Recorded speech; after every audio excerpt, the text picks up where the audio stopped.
Still remember that thing. Sweety గారిని గట్టిగా ఇలా పట్టుకొని ఆయన ఎట్లా ఆవంతే ఇలా వెళ్తే శీలావతి అంటే మన సరుకు కదరా అనే డైలాగ్ అన్నమాట బేసికల్గా first day of shoot Sweety తోటి అది. బట్ దేర్ ఈయన కొంచెం ఇబ్బంది పడుతున్నారు. Sweety said work let's do it అన్నమాట. It's a great camaraderie. Wonderful.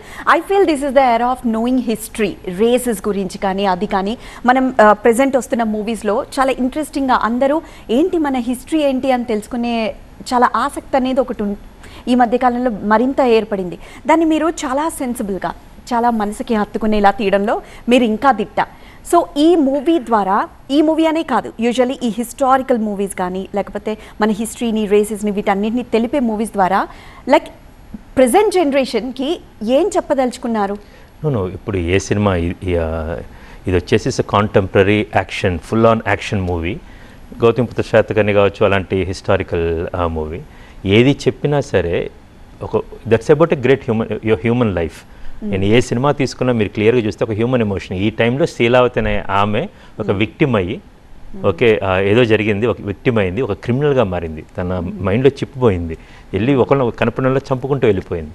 అలాంటి ఆమె how things have change in our life and తను ఒక లెజెండ్గా ఎలా ఎదిగిందని ఇది ఒక చారిత్రక కథ చెప్పినా, ఇది చెప్పినా కూడా ప్రతిదీ కూడా it's about a story of a human being. అప్పుడు ఒక మహారాజైనా అతను ఒక మనిషి, అతను ఎలా ఆలోచించాడు అక్కడ స్థానంలో ఉన్నప్పుడు. ఒక ఘాటీగా ఒక తప్పుడు పని చేస్తూ ఒక గంజాయి మోయటం అనేది చాలా తప్పు. ఇది సోషల్ ఇష్యూ, సామాజిక సమస్య. మన తెలుగు రాష్ట్రాలు, 2 రాష్ట్రాలు చాలా ఉక్కుపాదంతో అణిచివేస్తున్నాయి. ఈగల్ టీమ్స్ ఉన్నాయి, చాలా కష్టపడి దాన్ని నిర్మూలించటానికి.